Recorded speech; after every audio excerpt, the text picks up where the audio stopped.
വിശുദ്ധ യോഹന്നാൻ്റെ സുവിശേഷം 20-ാം അധ്യായം 24 മുതലുള്ള തിരുവചനങ്ങളിലെ വിശുദ്ധ തോമാസ് ലീഹായുടെ സംശയത്തെയും വാശിയെയും കുറിച്ചാണ് നമ്മൾ വായിച്ചു കേൾക്കുന്നത്.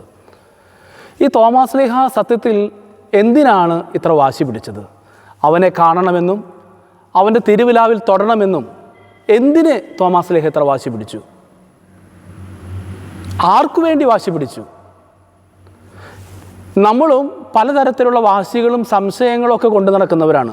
പക്ഷെ നമ്മുടെ സംശയവും വാശിയും ഒക്കെ നമുക്ക് വേണ്ടിയാണ്, വിശ്വാസികൾക്ക് വേണ്ടിയോ വിശ്വാസത്തിന് വേണ്ടിയോ അല്ല എന്നുള്ളതാണ് തോമാസ് ലീഹായുടെ വാശിയും നമ്മുടെ വാശിയും തമ്മിലുള്ള വ്യത്യാസം. നമ്മുടെ പൂർവികരെ ഭാരതത്തിൽ തോമാസ് ലീഹ വരുന്നതിന് മുൻപ് ബ്രാഹ്മണരായിരുന്നു, അക്രൈസ്തവരായിരുന്നു. തോമാസ് ലീഹ ഭാരതത്തിൽ വന്ന് ഇവിടെ 20 വർഷം ജീവിച്ച് പോകുന്ന സമയത്ത് ഒരുപാട് പേരെ മാനസാന്തരപ്പെടുത്തി. തോമാസ് ലീഹ പറഞ്ഞത് എന്താണെന്നറിയോ? നമ്മുടെ പൂർവികരായ ബ്രാഹ്മണരോട് പറഞ്ഞു, തോമാസ് ലീഹ പറഞ്ഞു, ഞങ്ങൾക്ക് ഒരു ദൈവമുണ്ട്, യേശു എന്നാണ് അവൻ്റെ പേര്, അവൻ്റെ കൂടെ ഞാൻ 3 വർഷം ജീവിച്ചിട്ടുണ്ട്. ഈ 20 വർഷം കൊണ്ട് ഇവിടെയുള്ള ബ്രാഹ്മണരെയൊക്കെ മാനസാന്തരപ്പെടുത്തി അവരെ ക്രിസ്തുവിൻ്റെ സാക്ഷികളാക്കി മാറ്റുന്നുണ്ടെങ്കിൽ തോമാസ് ലീഹ വഹിച്ച പങ്ക് വലുതാണ്. തോമാസ് ലീഹ ഈ ബ്രാഹ്മണരോട് പറഞ്ഞു, ഈ യേശു ക്രിസ്തു ഒരുപാട് അത്ഭുതങ്ങൾ ചെയ്തത് ഞാൻ കണ്ടിട്ടുണ്ട്. അപ്പോൾ തോമാസ് ലീഹായുടെ ബ്രാഹ്മണരോട് ചോദിച്ചു, നീ എന്ത് അത്ഭുതമാണ് കണ്ടിട്ടുള്ളത്? തോമാസ് ലീഹ പറഞ്ഞു, അന്ധരെ സുഖപ്പെടുത്തുന്നത് ഞാൻ കണ്ടിട്ടുണ്ട്, ബധിരരെ സുഖപ്പെടുത്തുന്നത് ഞാൻ കണ്ടിട്ടുണ്ട്, കുഷ്ഠരോഗികളെ സുഖപ്പെടുത്തുന്നു, മഹോദര രോഗിയെ സുഖപ്പെടുത്തുന്നു, വിധവയുടെ ഏകമകനെ ഉയർപ്പിക്കുന്നു, ജൈറോസിൽ മകളെ ഉയർപ്പിക്കുന്നു, ലാസറിനെ ഉയർപ്പിക്കുന്നു, ഇങ്ങനെ ഒരുപാട് അത്ഭുതങ്ങൾ ഞാൻ കണ്ടിട്ടുണ്ട്. പക്ഷേ അന്നത്തെ ജനം, യഹൂദ ജനം അവനെ കുരിശിൽ തറച്ചു കൊന്നു. അപ്പോൾ ബ്രാഹ്മണർ ചോദിക്കും, അത് നീ കണ്ടിട്ടുണ്ടോ?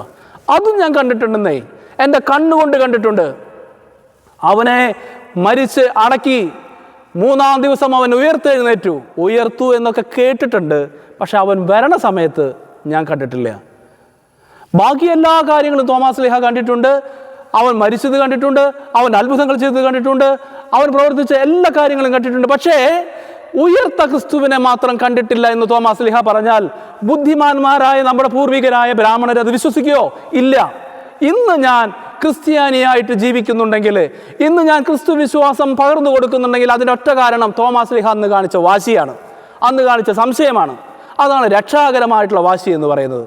പ്രിയപ്പെട്ടവരെ, ഈ ദുഃഖറാന തിരുനാൾ ആഘോഷിക്കുന്ന ഈ വേളയിൽ തോമാസ് ലീഹായെ പോലെ യേശുവിനെ കാണണം, അവനെ തൊടണം, അവനെ സ്നേഹിക്കണം, അവനെ അനുഭവിക്കണം എന്നുള്ളൊരു വാശി നമുക്ക് സ്വന്തമാക്കാനായിട്ട് പരിശ്രമിക്കാം.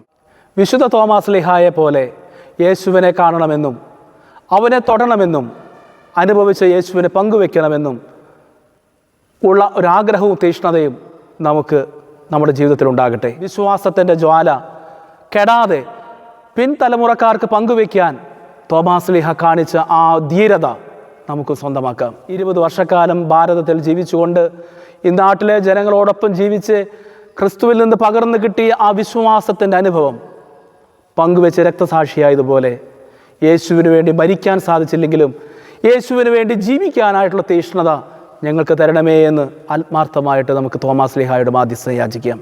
പിതാവിൻ്റെയും പുത്രൻ്റെയും പരിശുദ്ധാത്മാവിൻ്റെയും നാമത്തിൽ ആമേൻ.